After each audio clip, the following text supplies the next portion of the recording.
ক্ষমতাচ্যুত আওয়ামী লীগ সরকারের সাবেক ভূমিমন্ত্রী সাইফুজ্জামান চৌধুরী জাবেদ দুদকে আসা অভিযোগ বলছে, ইউসিবি ব্যাংক সহ বিভিন্ন ব্যাংক থেকে ঋণের নামে ৫০০ কোটি টাকা পাচার করেছেন জাবেদ।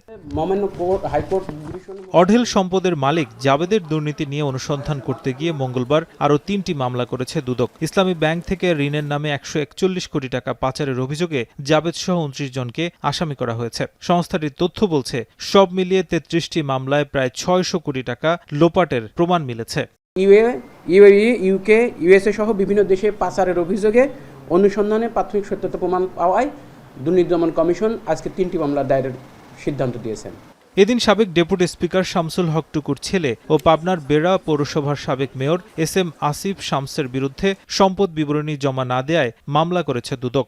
মোহাম্মদ শামসুল হক টুকু তার ছেলে এস.এম. আরিফ শামসের বিরুদ্ধে নন সাবমিশনে একটি মামলা দায়ের হয়েছে দুর্নীতি দমন কমিশনে।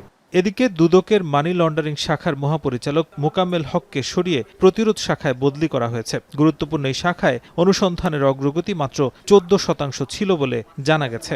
সাবেক ডেপুটি স্পিকার শামসুল হক টুকুর নাজমুস সাকিব, এখন, ঢাকা।